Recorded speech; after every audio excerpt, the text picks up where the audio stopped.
As you can see, folks, we managed to get a little bit of snow out here in southern Alberta, and I've got a buddy of mine who happens to have all the toys available in his hangar, so he did a little plowing for me.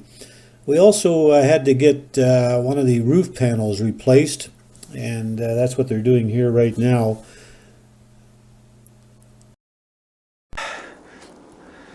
Good day, folks. It's Chet from Tag Along with Chet. Well, it's been about a month since I've been able to post anything on Tag Along with Chet. I guess it was a lot to do with the festive season and the fact that I was flat in my back for about half a week. These colds seem to do wonders to me.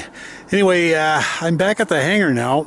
Okay, so I've installed the the solar panels in the windows, and you saw those on the shot that I took of the solar panels looking from the outside. I'm going to go inside right now, and we'll show you what's been done inside. Now, mind you, it's all bare. There's absolutely nothing done inside other than it's packed gravel right now. As you can see, with all the snow that we've had out here and the extreme temperatures, at one time for a few days it went down to minus 35 centigrade. And anyway, so I'm going to take you inside right now, and we'll show you what we've done, and I'll show you how I've hooked up the panels. It's very rough right now. It's just I haven't bothered hooking up the routing the wires the way it should be. It's just basically to keep the batteries charged during the winter, and we're not going to be doing anything anyway. When it does warm up a bit, I'll be doing some work inside. I brought my generator in, and I've got to lower the winch in the back somewhat yet, and a few other things. I want to get a table in there because it's a bugger to work at when you don't have a table to work with. The generator works great. I used it for doing a little soldering, so it should be all right. And so anyway, come along with me and I'll show you what it looks like on the inside. Now, as you can see, I've installed a lock here. Let's see, there we go. And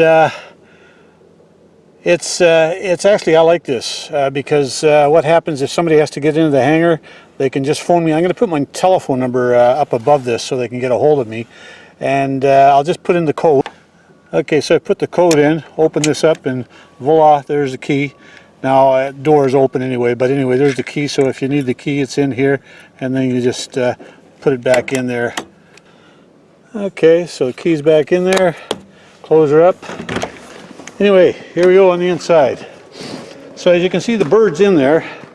I still have the engine cowl cover on it, and I'll just leave that on for the interim anyway. And there's that 40-foot door. They've got it all insulated now, which is great. It's got that hard foam insulation on it. We've got the switches installed out here, right here, and put the wiring all in up top and so forth. So it's great. I'm real happy with this door. Like I said, the cement has to go in yet. This right now is just packed gravel. But as you can see, the plane sits on it very nicely, and that's before it started freezing. So anyway, I've got my generator over here right by the door, and it's working like a darn. I'm real happy I bought that.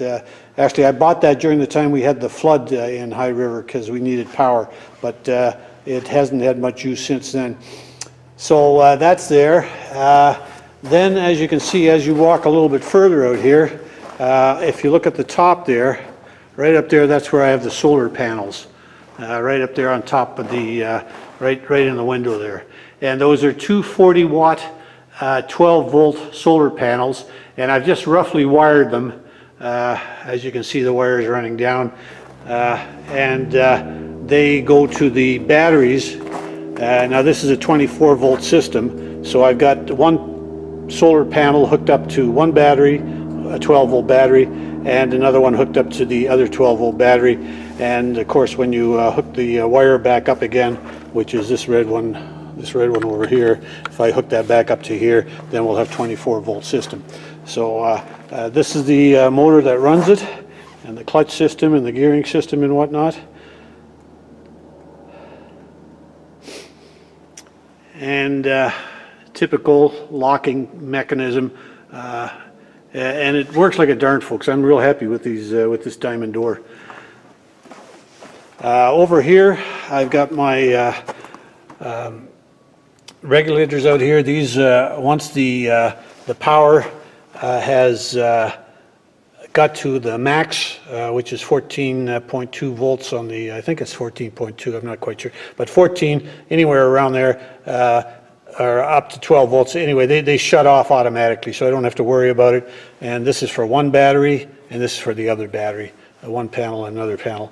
So, but like I said, it's pretty rough right now, and it's just in the interim. Now, these lighting up here, this orange light, as soon as the battery is charged, I'll get a green light, which is this one here, and the same applies here. And this one just basically means low voltage, so it's not on. So they're charging right now, both of them are charging.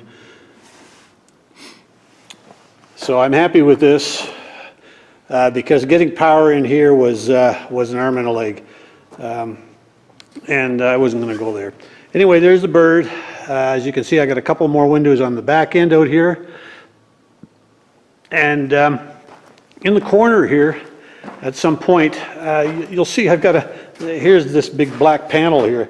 That's the one they had to remove off the roof because it had, as you can see right there, it's got some dents in it. Apparently the wind got at it when they were installing it, and they had to replace it, and they wanted to do it now because it was good weather right now, so temperature is on the plus side, so that's great. And they also had a little bit of insulation left out here from the door, these panels here, so we'll be using them because right in this corner here, right in behind the wing, right in here, I want to build a room, and it's going to be about 10 feet by 10 feet right in this corner out here. And then eventually what I'll probably do is get another solar panel and put it in this one up here, this window, and that'll run things in the room. And I've also got heaters and stuff like that for it, so it's not going to be an issue. But when it gets real cold and you got to work inside, then we've got this room out here, and we can sit down and have a coffee and a chat and that type of thing. This is the winch I bought, and it runs off a 12-volt battery. It's sitting too high, so I've got to lower it. It was just temporary anyway, as you can see. I just put nails in it that I can pull back out again. And it's a wireless system, so there's a little antenna. And what you use is I have a just a remote, and this is the remote right here. This is the remote, so I can stand 50 feet away from it and basically reel her in or reel her out with just using my remote. And that was kind of an added attachment that you could put on the off-on switch here. This is the normal switches that came with it that I don't need right now. But I really am happy that I bought the remote here, because if I have the airplane outside and I want to yank it in, I can stand out there and hook it all up and kind of guide it. So I'm pretty happy with that. Anyway, that's it, folks. This is the hangar, and this is the airplane. So we'll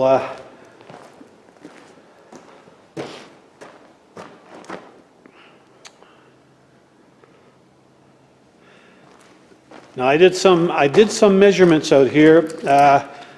If I and if I did it right, I think I did it right. But the size of this hangar right now is, if I put the tail right in the corner, up where that pile of wood is on the wall up there, and then I can stick another Cherokee in this corner here.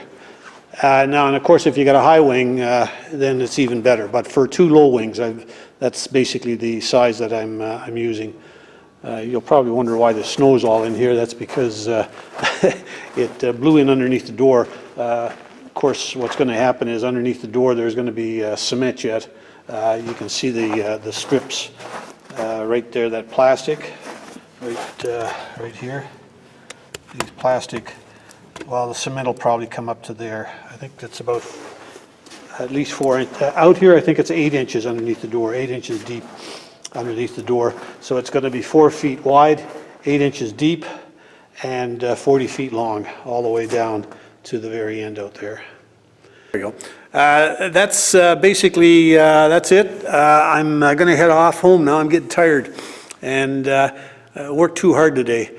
Anyway, thanks for watching, and we'll chat with you next time. Maybe when we start building the room or something like that.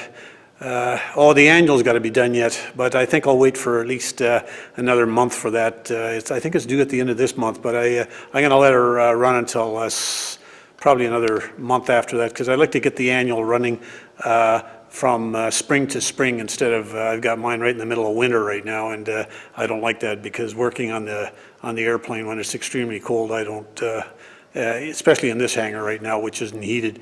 But eventually we'll probably get it heated as well, but that's going to take some time. So one step at a time. Anyway, thanks for watching, folks, and we'll see you next time. Bye for now.